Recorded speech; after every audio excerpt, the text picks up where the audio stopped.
ദൈവത്തിൻ്റെ അതിപരിശുദ്ധ നാമം വാഴ്ത്തപ്പെടുമാറാകട്ടെ. ഈ 17-ാം അധ്യായത്തിൽ യേശു കർത്താവിൻ്റെ സ്വർഗാരോഹണത്തെപ്പറ്റി ചിന്തിക്കുമ്പോൾ വിശുദ്ധ മർക്കോസിൻ്റെ ദിനമാണ് ഇന്ന് ഒന്നുകൂടെ ഓർക്കുന്നത് നന്നായിരിക്കും. വിശുദ്ധ മത്തായി സുവിശേഷം 17-ാം അധ്യായത്തിൽ വായിക്കുമ്പോൾ 6 ദിവസം കഴിഞ്ഞ ശേഷം യേശു പത്രോസിനെയും യാക്കോബിനെയും അവൻ്റെ സഹോദരനായ യോഹന്നാനെയും കൂട്ടി തനിച്ച് ഒരു ഉയർന്ന മലയിലേക്ക് കൊണ്ടുപോയി അവരുടെ മുമ്പാകെ രൂപാന്തരപ്പെടുത്തി. അവൻ്റെ മുഖം സൂര്യനെ പോലെ ശോഭിച്ചു, അവൻ്റെ വസ്ത്രം വെളിച്ചം പോലെ വെള്ളയായിത്തീർന്നു. മോശെ ഏലിയാവും അവനോട് സംഭാഷിക്കുന്നതായി അവർ കണ്ടു.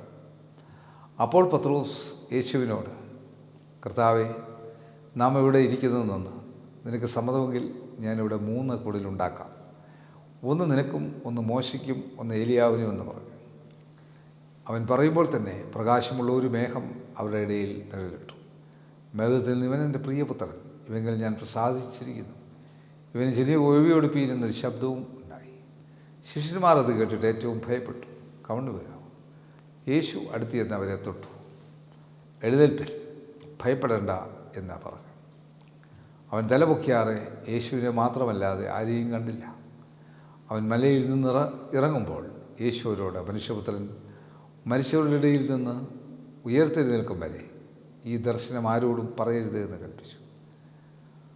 എന്നാൽ ശിഷ്യന്മാർ അവനോട്, എന്നാൽ ഏലിയാവ് മുമ്പേ വരേണ്ടത് എന്ന് ശാസ്ത്രിമാർ പറയുന്നത് എന്ത് എന്ന് ചോദിച്ചു. അതിനവൻ, ഏലിയാവ് വന്ന് സകലവും യഥാസ്ഥാനത്താക്കും, സത്യം.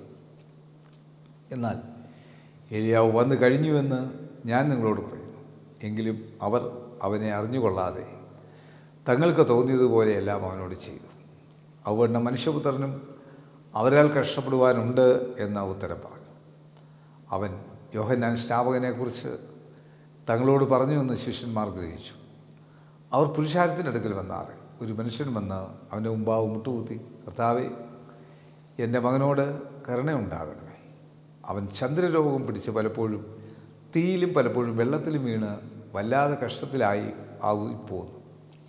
ഞാൻ അവനെ നിൻ്റെ ശിഷ്യന്മാരുടെ അടുക്കൽ കൊണ്ടുവന്നു, എന്നാൽ സൗഖ്യം വരുത്തുവാൻ അവർക്ക് കഴിഞ്ഞില്ല എന്ന് പറഞ്ഞു. അതിന് യേശു, അവിശ്വാസവും കോട്ടവുമുള്ള തലമുറയെ, എത്രത്തോളം ഞാൻ നിങ്ങളോട് കൂടെ ഇരിക്കും, എത്രത്തോളം നിങ്ങളെ സഹിക്കും, അവനെ എൻ്റെ അടുക്കൽ കൊണ്ടുവരുവീൻ എന്ന ഉത്തരം പറഞ്ഞു. യേശു ഭൂതത്തെ ശാസിച്ചു, അത് അവനെ വിട്ടുപോയി. ബാലിന് ആതാഴിയ മുതൽ സൗഖ്യം വന്നു. പിന്നെ ശിഷ്യന്മാർ സ്വകാര്യമായി യേശുവിൻ്റെ അടുക്കൽ വന്നു. ഞങ്ങൾക്കതിനെ പുറത്താക്കി കൂടാഞ്ഞത് എന്ത് എന്ന് ചോദിച്ചു. അവനവരോട്, നിങ്ങളുടെ അല്പവിശ്വാസം നിമിത്തമത്രേ. നിങ്ങൾക്ക് കടുകുമണിയോളം വിശ്വാസമുണ്ടെങ്കിൽ ഈ മലയോട് ഇവിടെ നിന്ന് അങ്ങോട്ട് നീങ്ങുക എന്ന് പറഞ്ഞാൽ അത് നീങ്ങും. നിങ്ങൾക്കൊന്നും അസാധ്യമാകുകയുമില്ല. എങ്കിലും പ്രാർത്ഥനയാലും ഉപവാസത്താലും അല്ലാതെ ഈ ജാതി നീങ്ങിപ്പോകുന്നില്ല എന്ന് ഞാൻ സത്യമായിട്ട് നിങ്ങളോട് പറയുന്നു എന്ന് പറഞ്ഞു. അവർ ഗലീലയിൽ സഞ്ചരിക്കുമ്പോൾ യേശുവരോട്, മനുഷ്യപുത്രൻ മനുഷ്യരുടെ കയ്യിൽ ഏൽപ്പിക്കപ്പെടുവാനായിരിക്കുന്നു. അവർ അവനെ കൊല്ലുകയും 3-ാം നാൾ അവൻ ഉയർത്തെഴുന്നേൽക്കുകയും ചെയ്യും എന്ന് പറഞ്ഞു. അവരോ ഏറ്റവും ദുഃഖിച്ചു. അവർ കഫർനഹൂമിലെത്തിയാറ്. ദ്വിദ്രഹ്മ പണം വാങ്ങുന്നവർ പത്രോസിൻ്റെ അടുക്കൽ വന്ന്, നിങ്ങളുടെ ഗുരു ദ്വിദ്രഹ്മ പണം കൊടുക്കുന്നില്ലയോ എന്ന് ചോദിച്ചതിന് ഉവ്വ് എന്ന് അവൻ പറഞ്ഞു.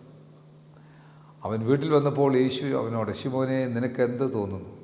ഭൂമിയിലെ രാജാക്കന്മാർ ചുങ്കമോ കരമോ ആരോട് വാങ്ങുന്നു? പുത്രന്മാരോടോ അന്യരോടോ എന്ന് മുന്നിട്ട് ചോദിച്ചത്. അന്യരോടെന്ന് അവൻ പറഞ്ഞു. യേശുവിനോട്, എന്നാൽ പുത്രന്മാർ ഒഴിവുള്ളവരല്ലോ. എങ്കിലും നാം അവർക്ക് ഇടർച്ച വരുത്താതിരിക്കേണ്ടത് നീ കടലിലേക്ക് ചെന്ന് ചൂണ്ടലിട്ട് ആദ്യം കിട്ടുന്ന മീനിനെ എടുക്കുക. അതിനെ വായ തുറക്കുമ്പോൾ ഒരു ചതുർദ്രഹ്മ പണം കാണും. അതെടുത്ത് എനിക്കും നിനക്കും വേണ്ടി കൊടുക്കാം എന്ന് പറഞ്ഞു. യേശു കർത്താവിൻ്റെ കടപ്പാടുകളെല്ലാം കർത്താവ് നിർവഹിക്കുന്നത് കാണുവാനായിട്ട് സാധിക്കും.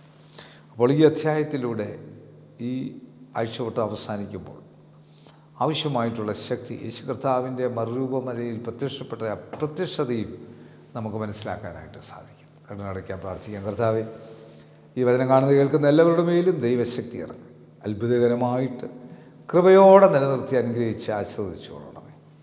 ഇത് കാണുന്ന കേൾക്കുകയും ചെയ്യുന്ന എല്ലാവർക്കും അവരുടെ കുടുംബങ്ങൾക്കും കർത്താവ് അത്ഭുതം പ്രവർത്തിച്ചുകൊള്ളണം. യേശുവെ നന്ദി, യേശുവെ സ്തോത്രം, യേശു ആരാധന, യേശു മുഖത്ത്, യേശു മൂലം പ്രാർത്ഥന കേൾക്കണം. നല്ല പിതാവേ, ആമേൻ. God bless you.